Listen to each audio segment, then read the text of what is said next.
In this lecture, we'll be looking at Chapter 25, the Baroque in Northern Europe. Now, this is a somewhat continuation of Chapter 24, where we looked at the Baroque in Italy and in Spain and New Spain. What I definitely recommend in this chapter is pay attention to where we are, because as we've seen before, Northern Europe is a little bit more has a little bit more variety than when we just focus on, say, Italy. Here we're going to still see some of the characteristics of the Italian Baroque, but we're also going to see each region is specialized or focused on different areas. In 1648, the Northern Netherlands achieved official recognition as the United Provinces of the Netherlands, otherwise known as the Dutch Republic. Political and religious friction resulted in widespread unrest and warfare. In fact, between 1562 and 1721, all of Europe was only at peace for a total of 4 years. One of the major conflicts during this time was the 30 Years' War from 1618 to 1648. This included mainly Spain and France, but Sweden, Denmark, the Netherlands, Germany, Austria, Poland, the Ottoman Empire, and the Holy Roman Empire were all involved. The roots of the conflicts was the religious strife between the Catholics and the Protestants, but it also included secular, dynastic, and nationalistic concerns. The war ended in 1648 with the Treaty of Westphalia, which basically granted religious freedom of choice throughout Europe. In the 17th century, we're going to see heightened economic competition, and because of this and because of continued trade and exploration, we're going to see the creation of a worldwide marketplace. During this time, the growth of sugar and the use of sugar is very important, along with tobacco and rice. And all of these crops are also very important because of their popularity, but they were also slave crops, meaning that it was the slaves who often were the ones who worked in the fields to produce the crops. Because of this and because of the high demand for these three, we're going to see the slave trade continue. Also at this time, we're going to see many households have increased disposable income, meaning money that they could spend on luxuries, and including in these luxuries were artwork. So we're going to see an expanding market for artworks, especially small-scale paintings for private homes. Now, the first section that we're going to look at Flanders, and we're going to look at the area of Flanders. Think of it this way. The northern provinces were mainly Protestant. They had broken from the Spanish control of the Catholic King Philip II and established the Dutch Republic. The southern provinces in Flanders were mainly Catholic and therefore stayed under Spanish control. All right, well, the major medium in this area in Flanders was oil painting. And then again, remember, when we're talking Flanders, we're talking about the Spanish Catholic Netherlands. They retained a close connection to the Baroque of Catholic Europe, and then the Dutch, or the Northern Protestant, developed their own subject and style. And the first artist we're going to look at is Peter Paul Rubens, 1577 to 1640. He is considered the greatest Flemish artist of the 17th century. Now, he was a well-educated man, and he would actually synthesize the manners of very many different masters, and so his artwork is usually considered the first truly pan-European painting style. Rubens also employed scores of assistants, and he actually had a very successful career as an art dealer. And then an interesting fact about Rubens is he would often price his own works, and because he had so many assistants who also would work on them, the prices were usually based on how much work Rubens himself actually did on a painting. So if it was a higher priced work, that means Rubens actually did a lot of work with it. If it was a lower priced work, he himself actually did very little of the artwork. Well, the first artwork we're going to look at is the one you see here. This is Elevation of the Cross, 1610, and it's an oil on wood. Now, this was created for the Church of St. Walburg in Antwerp, and what we're seeing here is this obviously is a very religious theme. And what happens in Flemish churches, what they were doing was they sought to affirm their allegiance to Catholicism and the Spanish Habsburg rule by investing in sacred art. Here we see some of the different artists who influenced Rubens. Here we see heavily muscled men, which are reminiscent of the artworks of Michelangelo. However, we see them in very unusual poses, more reminiscent of manneristic style, straining and trying to lift a heavy cross with Christ's body. Christ's body, it looks on the diagonal, and we see that this is not an easy task to lift him up on the cross. You see this strenuous exercise within the figures in the central panel. Also reminiscent of the Baroque, the tension here is emotional as well as physical. And then Rubens was also influenced to copy the works of classical antiquity, but he did so in a way that dealt with current issues. And we're going to see that in this work here, it's The Consequences of War, 1638 to 39, and it's an oil on canvas. This was created for the Grand Duke of Tuscany, Ferdinando II de' Medici. And what we see here, again, you see those classical elements. We see it features Mars, the god of war, who rushes forth with shield and blood-stained sword. But we see it with the Baroque, it's this chaotic scene filled with twisting, straining, and foreshortened male and female bodies. And what we're seeing here is it's also a political statement. Remember, this is a time filled of war. And so what Rubens is doing is it's actually an opportunity to express his desire for peace in an age was war and constant. Again, Mars is the central figure who is rushing forth to war. He ignores Venus, the woman holding on to him. Venus was his mistress, and she is accompanied, you can see down by her hip, by Amors and Cupids. Mars is actually being dragged forward by the Fury Electo, who has a torch in her hand. Nearby are the monsters Pestilence and Famine, who are the inseparable partners of war. And then on the ground, you can actually see the allegory of Harmony. She's laying on the ground with her lute broken. And then we also see a mother holding a child, and this is to show how procreation and charity are both thwarted by the war, and it corrupts and destroys everything. So within this, we see he's showing this classical theme, but he's doing so in a way to express his own political thoughts.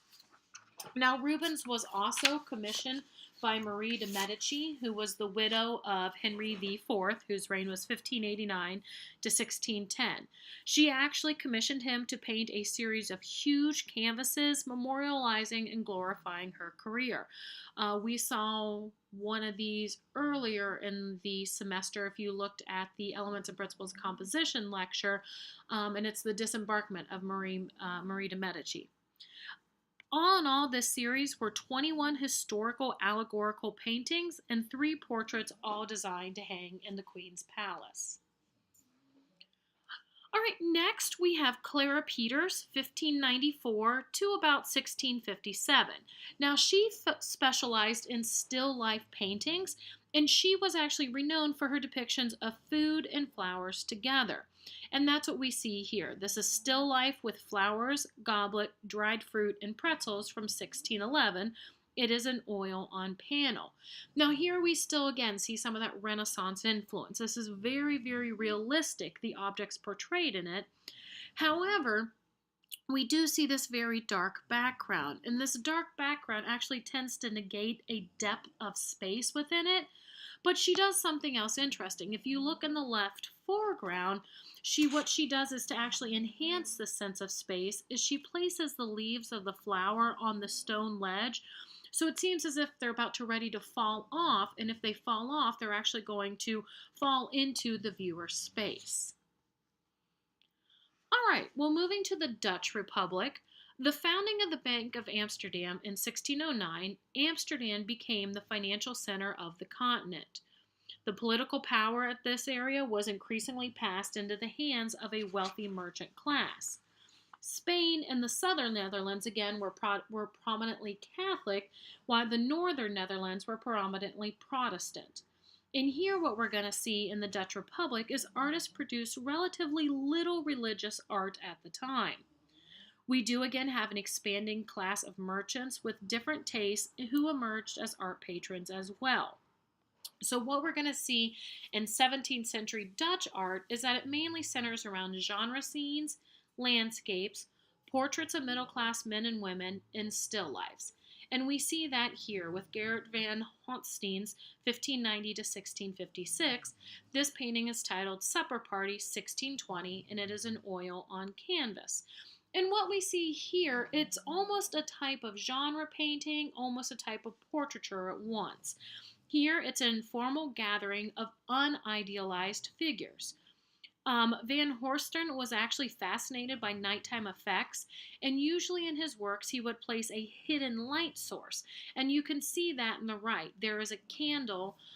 We can barely see the candle on the right, and then if you look to the left, the clustering of figures, there's some sort of light source that's sitting in the middle of them, yet we as the viewer cannot see them. Now this seems like a lighthearted genre scene. However, we are going to also see it could be interpreted moralistically. Meaning, if you look at the figures on the right, there is a woman feeding a man chicken.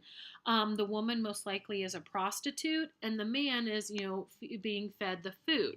So this could be a warning against the sins of gluttony and lust.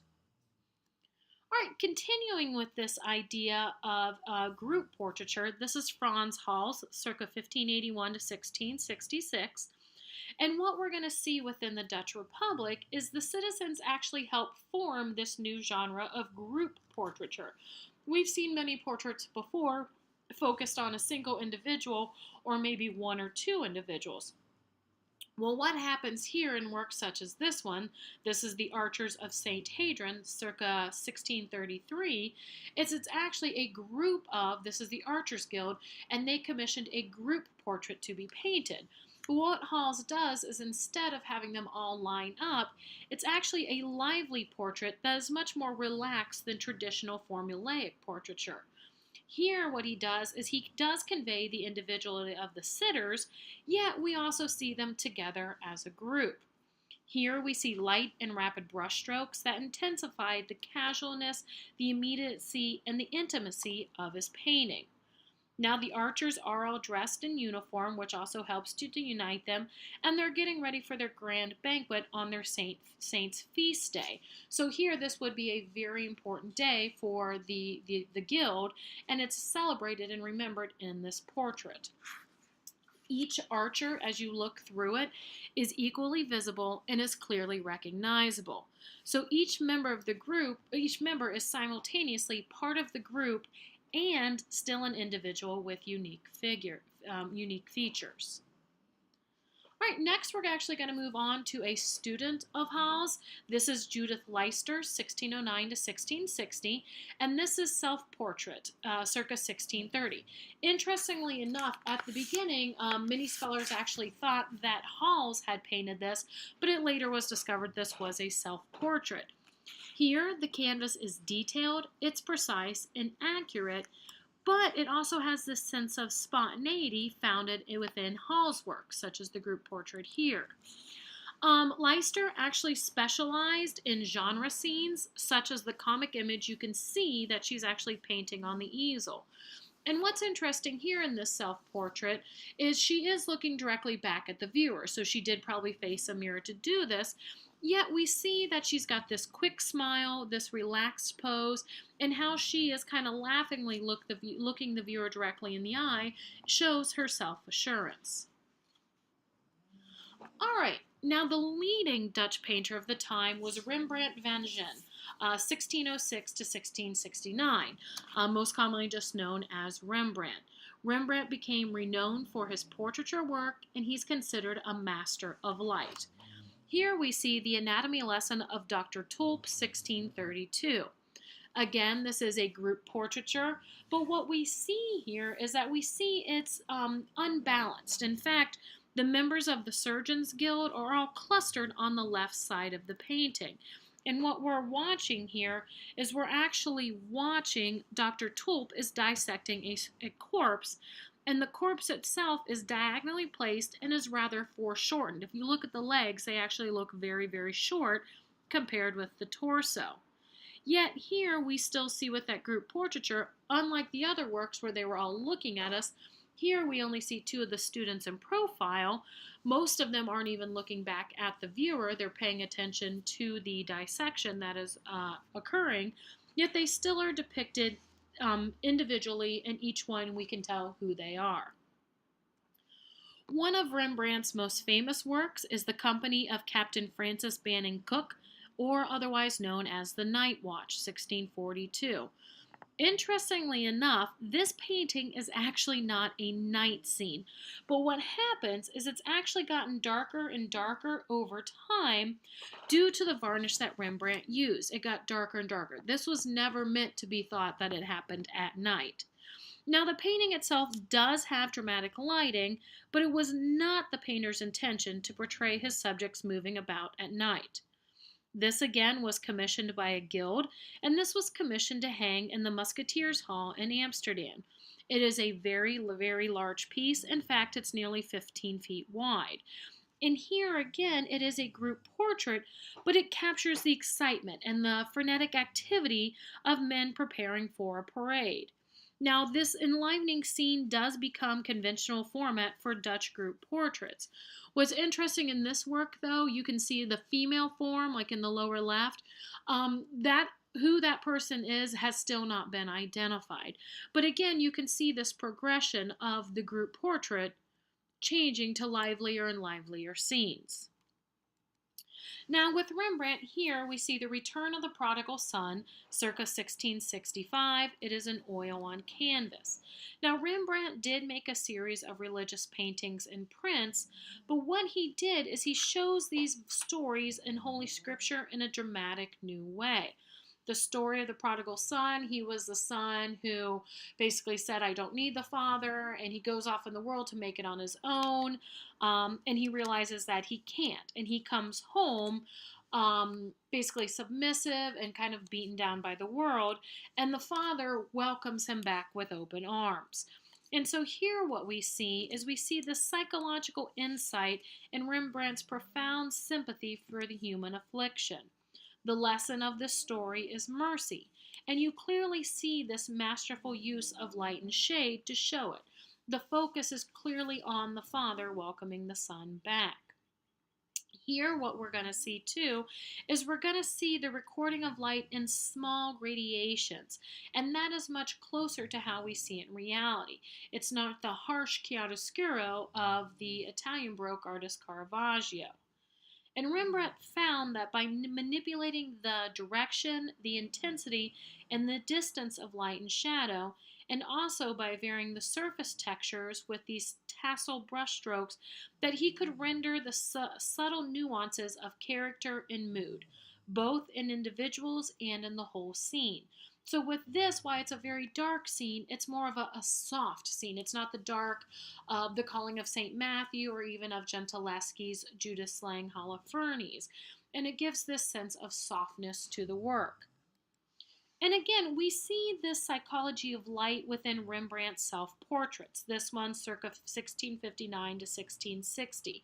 Rembrandt made very many self-portraits through his life. And here we see that use of lighting he is known for, the soft and subtle lighting from an upper diagonal source. Now this is very flattering to the sitter. Half the face is actually in shadow. And if you look in this painting, under Rembrandt's left eye, the light is coming from a source somewhere over his right shoulder, shining down. So under the left eye, all you see is this upside down triangle of light. That is actually what is still known as Rembrandt lighting. And it's very popular in portraiture work, especially in photography, because it is very flattering to the sitter. And what happens with this and this lighting, it actually creates the visual equivalent of quietness within the work. All right, we're also going to see some of this in landscape portraiture. This is by Jacob van Russel, circa 1628 to 1682. And here what we're going to see is in 17th century Dutch art, we're going to see landscape scenes were very, very popular. This is the view of Haarlem from the dunes at Overveen, circa 1670. Now this, while it is a landscape portrait, interestingly enough, the landscape is actually very little part of it. The horizon line is low, and the dominant building here that we see is actually the church in the background. And the main part of the painting is actually left to the open sky. And because of this, we do see human figures, the men in the fields, actually stretching the canvases. This does make man very small, and it gives the work a spiritual meaning, that the focus is actually more on the church and on the sky, the heavens themselves, and not actually even on the landscape. Next, we're going to move on to probably the second most well-known of the Dutch artists, and that is Jan Vermeer, 1632 to 1675. Now, Vermeer made his reputation as a painter of interior scenes, and these became popular because they actually offered the viewer glimpses into the private lives of the prosperous and the cultured citizens of the United Provinces. Interestingly enough, even though Vermeer is today very well known, we can only find about 35 paintings that can definitively be attributed to him. This is Woman Holding a Balance, circa 1664, and it is an oil on canvas. Here what we're going to see is highly idealized depiction of social values of his time period. Here what we see is there's a woman, and she is holding a scale in her hand, and she is actually with her most personal possessions, her most prized personal possessions. If you see on the table in front of her, it's all of her jewels and worldly goods. Now, what's interesting, if you actually look, it looks like she's weighing them, but the scales are perfectly balanced and they're measuring nothing. And this work, why it seems like a serene domestic scene, it's actually pregnant with hidden meaning. If you look at the portrait on the wall behind her, it's actually a portrait of a Last Judgment scene where Christ sits weighing basically the scales of each human, seeing if they should go on to heaven or go down into hell. And so what here is happening is that we have the woman, and it's almost as if she's balancing her worldly goods against her morals or her spiritual world. And right now, we're really not sure how it's going to turn out. Vermeer was also a master of pictorial light. And what we see here is we see kind of a beautiful stability of shapes by a careful positioning of the figures and the furniture in the room. The work itself should be very unbalanced, but through the use of light, it actually comes out quite balanced. The colors themselves are also very true because Vermeer discovered what he realized is that shadows are not just colorless and dark, that shadows and also adjoining colors affect each other, and that light is composed of colors. So he takes all of this knowledge, and even if you look in the shadows, they're not just dark, but it's a combination of different lights. All right, at this time period in the Dutch middle class, still life paintings were the most popular style of the time. And we're going to see that in works such as this one. This is Pieter Klaas, 1597 to 1660. It's still life of accumulated goods. This is called the Vanitas of Still Life. It's from the 1630s. And here what we're going to see, again, this was very popular with the middle class patrons who were trying to show their material possessions. And what this does, if you have a portrait created of these, it's showing not only that you have the possessions, but it's of a prosperous household. So it's celebrating the wealth, but at the same time, it reminds the viewer of life's transience. And here we see this is done by he incorporates references to death. We see a skull, a timepiece, a tipped glass, and a cracked walnut. All of these actually suggest the passage of time or something that was here and is now gone. And interestingly enough, if you look at the glass ball, the artist has actually included a self-portrait, which interestingly enough immortalizes the artist. Even though he knows he's going to be gone long after this painting, he always will remain as long as the painting remains. Next, we're going to see another still life portraitist. This is Rachel Roush, 1664 to 1750. And here what we see is this painting. She focused on flower paintings. And especially in this one, again, it reminds you of the transient life because these are cut flowers. So these are living objects, but they will soon die. And we have to remember flower paintings became a very distinct and popular genre in the Netherlands because the Dutch were actually the leading exporters of flowers in the 17th century. Now, what's interesting with Roush is she actually was very well educated on flowers because her father was a professor of botany and the anatomy. So she would train and study these extensively. Now, what happens with these is that she actually acquires international reputation for these very lush paintings, but while she captures each individual flower very accurately, these are idealized paintings because the flowers that are in them would actually not bloom at the same time. So she took her knowledge of the individual flowers to create arrangements that actually could not exist in that time period. All right, moving on, we're going to move to France. During this time, we're going to see the reign of King Louis XIV. His reign was 1661 to 1715, and he is actually known as the Sun King. At this time, France became Europe's largest and most powerful nation in the 17th century, and Louis was the preeminent French archpatron of the 17th century. He was a master of political strategy and propaganda, and he would often use artworks ranging from painting to architecture to show his political might and stability. And he would also show it as he believed in the divine right of the king, meaning that he was ruling through God's will. So to go against Louis being the king is also to go against God. What he does here is he strove for art and architecture to be in full service of the state. And he saw art as propaganda and the value of the visual imagery for creating and cultivating this type of public persona. And you can see that in the portrait here. This is by Hyacinthe Regard, 1701, and it's an oil on canvas. And what we see here is it kind of conveys the image of the absolute monarch. Louis actually looks pretty tall in this. In fact, he was only 5 feet 4 inches. And you can see, if you look on his feet, he's wearing the heeled shoes that he made very popular of the time. And this was literally to give him more height. Also, he is very intentionally showing off his calves. He was very proud of them. He was a ballet dancer in his youth, and so he wanted to show off this physical strength. Yet you see with everything around him kind of the absolute power and symbols of the king. In fact, Louis was such an avid believer in the arts, he founded the Royal Academy of Painting and Sculpture in 1648, and within his own palace, he maintained a workshop of artists, each who had their own specialization. Now, probably more than any other form, what he did to show the power of the king, his own power, was the palace at Versailles.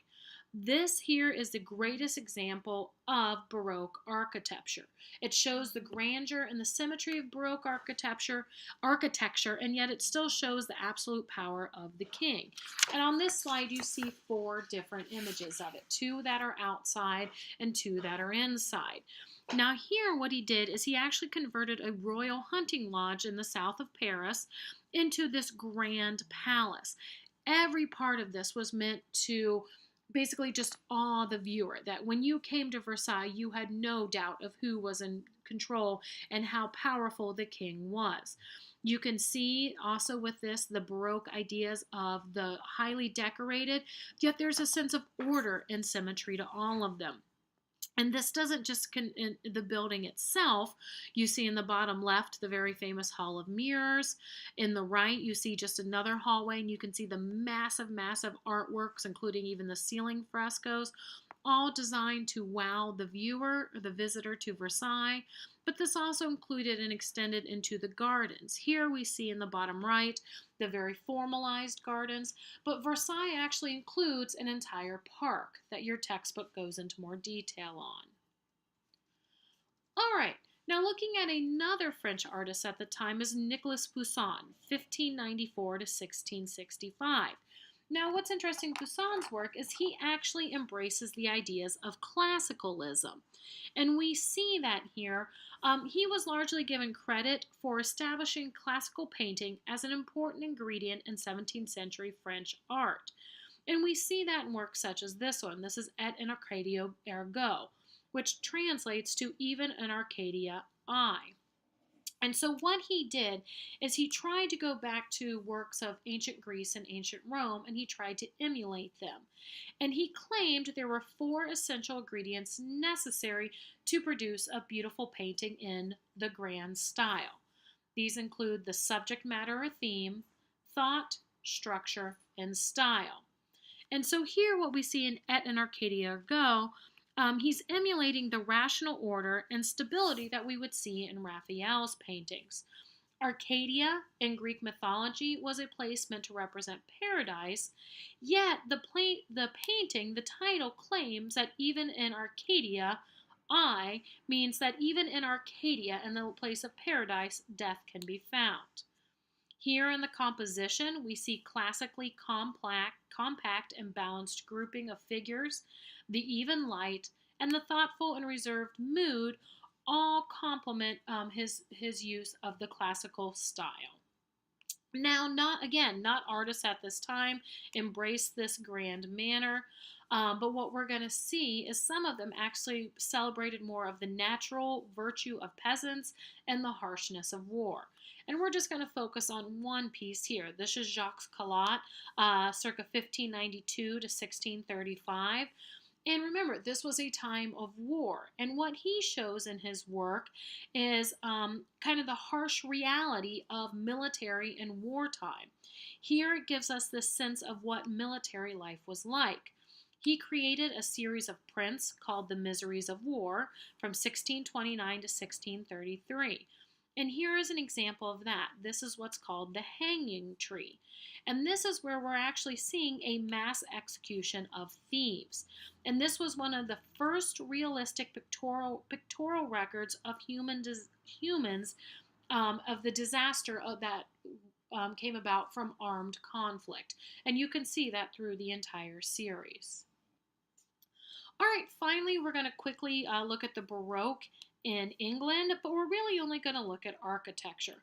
What happens in England? We're going to see the common law and parliament kept the royal power in check, where we've seen in France and Spain where the kings were largely in control.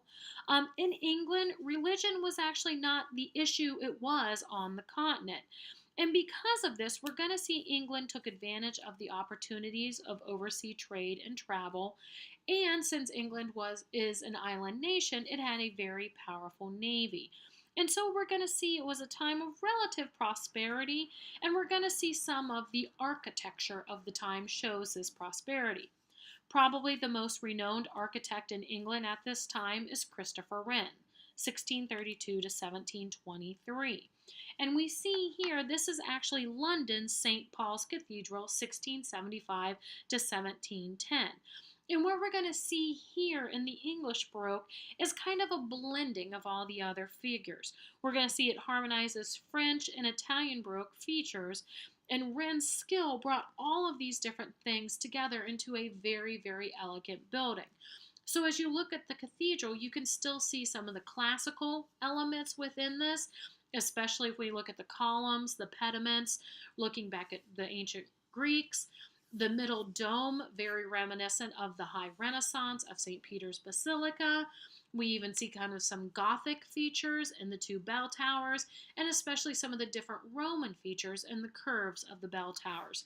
So Wren was able to kind of take all these different styles of the time and bring them together in a harmonized composition. Well, that's the end of chapter 25. Again, with the Baroque style in Northern Europe, pay attention to the area that you're in, because there tends to be some cohesion within the areas, but even more so in this chapter, you're going to see from chapter 24, we see kind of different varieties in the Baroque.